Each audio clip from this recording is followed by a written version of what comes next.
Alert: the United States and China have reached an agreement to slash tariffs on each other's goods, complete with a 90-day pause for future negotiations. Lucas Thomason is live in Saudi Arabia ahead of President Trump's visit there with the details. Good morning, Lucas. What can you tell us?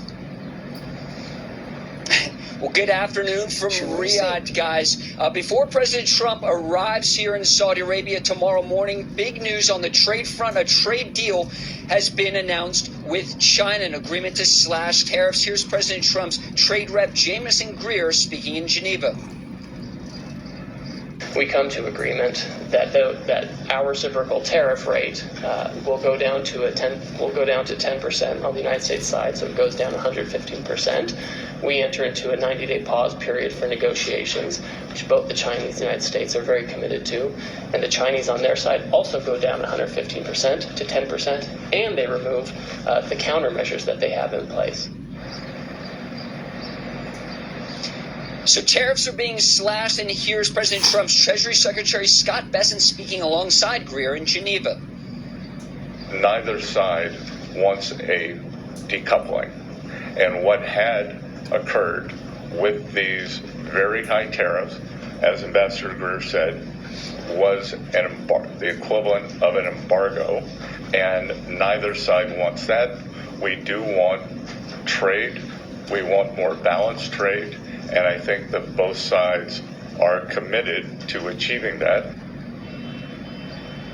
Now, after European leaders traveled to Ukraine over the weekend to support a U.S.-led 30-day ceasefire effort to begin today, it was supposed to, Russian President Vladimir Putin appeared to stall, holding a hastily arranged press conference early Sunday morning, about 3 a.m. local in Moscow, to propose something different. A meeting with Ukrainian President Volodymyr Zelensky in Istanbul, an offer President Trump says Zelensky should accept, posting, quote, President Putin of Russia doesn't want to have a ceasefire agreement with Ukraine, but rather wants to meet on Thursday in Turkey to negotiate a possible end to this bloodbath.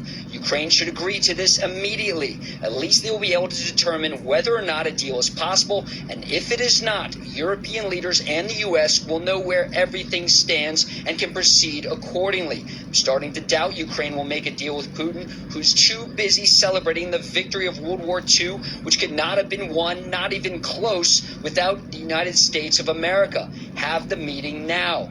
Zelensky, responding to Putin's offer, said, quote, we await a full and lasting ceasefire starting from tomorrow, meaning today, Monday, to provide the necessary basis for diplomacy. There is no point in prolonging the killings, and I will be waiting for Putin in Turkey on Thursday. Personally, I hope that this time the Russians will not look for excuses. Now, here's President Trump on the India-Pakistan ceasefire mediated by the White House, led by Vice President J.D. Vance and Secretary of State Marco Rubio. The president posting, quote, while not even discussed, I'm going to increase trade substantially with both of these great nations. Additionally, I'll work with you both to see if, after a, quote, 1,000 years, a solution can